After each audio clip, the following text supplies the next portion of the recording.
was 0.109. So what the regression indicated to me was that student debt accounts for 11% of the variance in financial wellness of the graduates.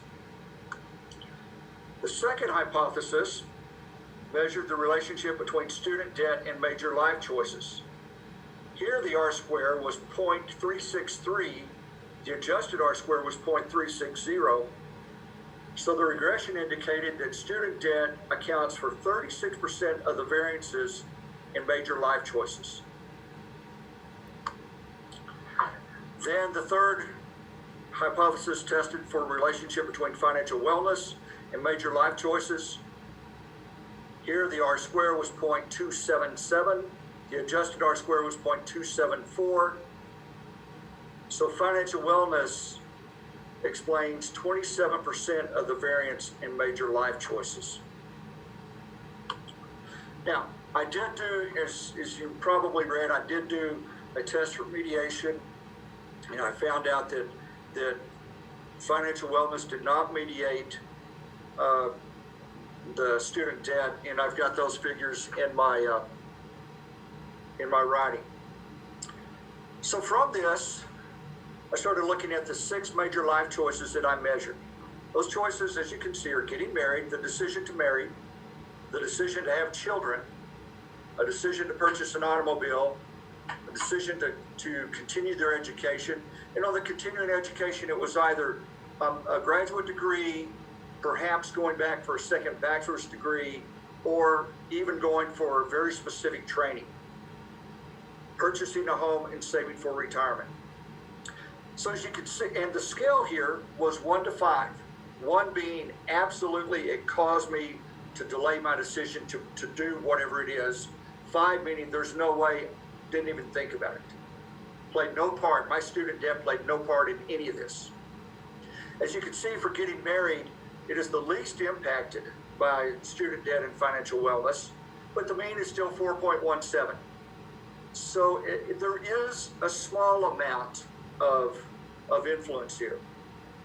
When we get down to having children, we start seeing a much more substantial impact. The mean here being 3.16, that's just above the midpoint of 3.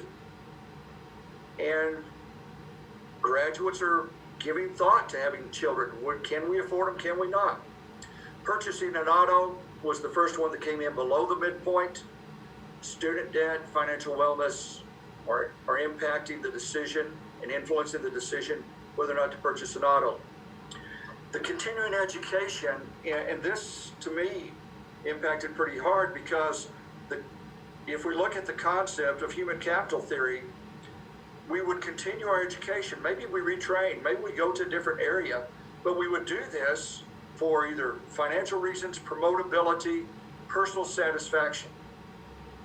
And we see that the mean is 2.55. We're getting down much closer to this. Yes, it did cause me to delay.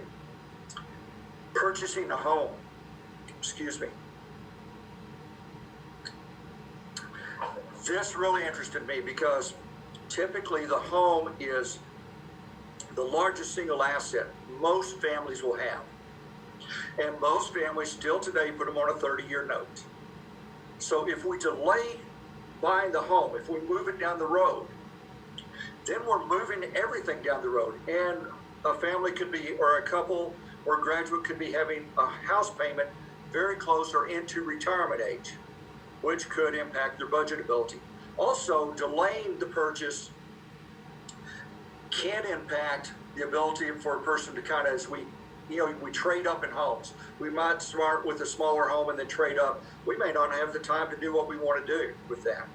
But I found that with the mean of 2.47, home purchases, really interesting, were dramatically impacted by student debt and financial wellness.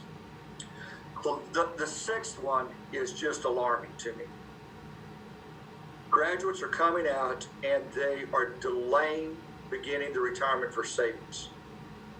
Now, any financial literacy class, any attempt to create financial literacy, one of the first things we talk about is time value of money and the magic of compound interest.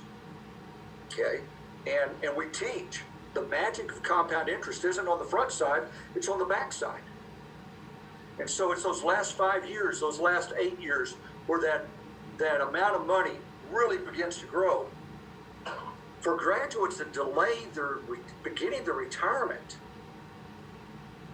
if they're still going to need essentially the same amount of money in reserve to do this, they're going to have to, if they delay 5 years or 10 years, they're either going to have to extensively delay retirement age, or they're going to have to put in substantially more money on an annual basis.